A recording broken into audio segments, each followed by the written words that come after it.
മുമ്പ് നമുക്കിവിടെ ഉണ്ടായിരുന്ന ഒരു കുടിലിൻ്റെ അവശിഷ്ടങ്ങൾ കൊണ്ടുപോകാനായിട്ടാണ് വന്നിട്ടുള്ളത്. അപ്പോൾ അതിൻ്റെ പണികൾ അവിടെ നടക്കുന്നുണ്ട്. അതിൻ്റെ ഇടയിൽ ഞാൻ പെട്ടെന്ന് തന്നെ എൻ്റെ പണിയിലേക്ക് ഇറങ്ങിയിട്ടുണ്ട്. കാലാവസ്ഥ കാണുമ്പോൾ തന്നെ നിങ്ങൾക്ക് അറിയാൻ പറ്റും ഇപ്പം അടുത്തൊന്നും എടുത്ത വീഡിയോ അല്ലാട്ടത്.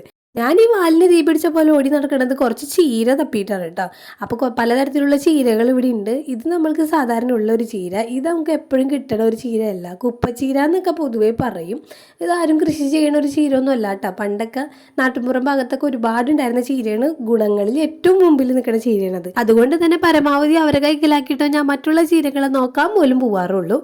പിന്നെ നമ്മൾ ഇതൊന്നും ഒരു തരത്തിലുള്ള രാസവളങ്ങളോ ഒന്നും ഉപയോഗിക്കാതെ തന്നെ വളർന്നു വരുന്ന ചീരകളായതുകൊണ്ട് ചെറിയ കേടുകൾ ഉണ്ടെങ്കിൽ പോലും നമ്മളത് കാര്യമാക്കാതെ എടുക്കാറുണ്ട്. കണ്ട ഞാൻ പറിക്കണ അപ്പോൾ അതെല്ലാവരും കൂടി ഇത് ഇത്രയും ചീര പറിച്ചെടുത്തിട്ടുണ്ട്. ഇപ്പൊ നിങ്ങൾ വിചാരിക്കേണ്ടാവും ഇതോടുകൂടി പരിപാടി കഴിഞ്ഞെന്ന്. ഒരിക്കലും ഇല്ല. അടുത്ത പണിയാണ് ഈ ചിന്നി ചിതറി കിടക്കുന്നത്.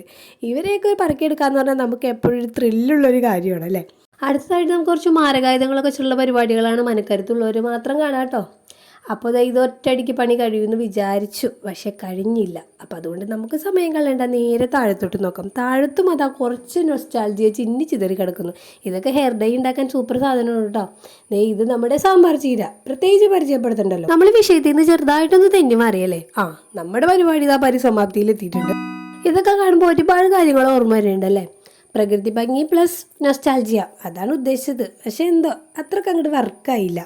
അതെൻ്റെ മുഖം കാണുമ്പോൾ തന്നെ നിങ്ങൾക്ക് മനസ്സിലാവുമല്ലോ. എന്താണെന്നറിയില്ല, ഇതിനൊന്നും പഴയൊരു ടേസ്റ്റ് ഇല്ലാന്നേ.